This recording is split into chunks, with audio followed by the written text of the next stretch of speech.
5,000 years ago, a game was invented by King Ravana of Lanka, the demon king of the Hindu epic, the Ramayana. He created this game to play with his lovely wife, Mandodari. However, she turned around and promptly defeated him at his own creation. Mandodari, well known for her even temper, beauty, and brilliant mind, has since been traditionally considered the mother of this now worldwide game.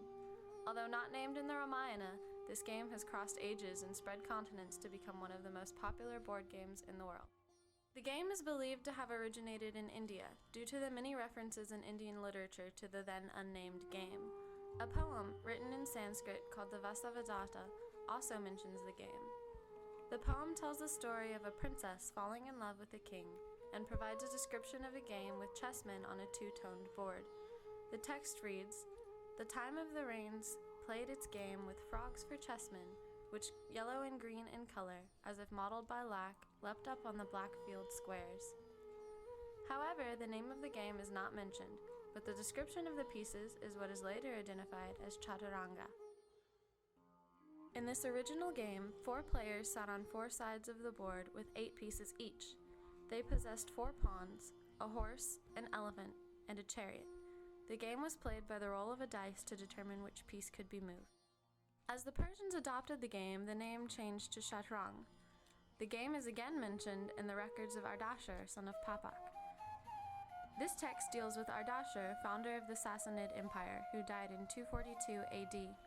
Supposedly, he was quite skilled at the game, as the text reads, "By the help of Providence, Ardashir became more victorious and warlike than all, on the polo and the riding ground, at Shatrang and Vine Artakshir, and in several other arts." This text was written around 600 in Pahlavi. As for game rules, the phrase Shah Mat developed, Persian for "the king is ambushed." Today, this has become the common checkmate. The game spread rapidly across Arabia with the growing Muslim empire after the death of Muhammad in 632 AD. The game, now called Shatranj, had gained importance, and many documents were created discussing the best players and celebrating their skills in the empire. About 850 AD, chess books explaining the game and strategies began to be written. Also by this point, the dice had been removed due to Muslim restrictions on gambling. The pieces were transformed into non-representational figures due to misgivings about representing humans. The Moors swept across Arabia in the 8th century, spreading the game to Spain and thus introducing it to Europe. The first reference to chess in Europe appears in 1010 AD in the Catalonian Testament. Charlemagne was given a chessboard by Muslim ruler Harun al-Rashid.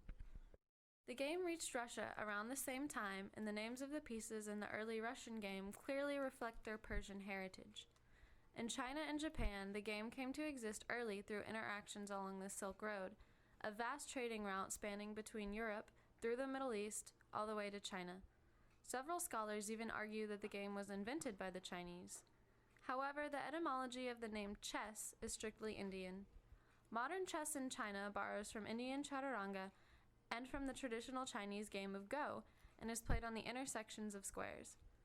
In Japan, the popular game of shogi is derived from chaturanga and traditional Japanese games. However, back in Western Europe, much confusion over the names and styles of pieces ensued. Some pieces became archers in one country and standard bearers in another, with no real consensus. By the 12th century, the pieces had begun to be set into the roles of king, queen, knight, bishop, and infantryman, all roles typical for the aristocracy. The game was primarily a noble pastime, as shown from the exquisitely crafted and expensive boards and pieces of the time. The artistry was certainly no longer non-representational and had developed into elaborate mini-statues. Also during this time, the traditional colors developed from black and red to black and white. Chess was very much a part of popular noble culture. The game was valued for its intellectual aspect and became a part of court life. In fact, in Peter Alfonsi's Disciplina Clericalis, chess was listed as one of the 7 skills a knight should possess. Many of the kings of England, such as Henry I, were patrons of the game. It was mentioned in books, rule books, and even featured in art, as chess motifs appeared on tombs and pendants of the time.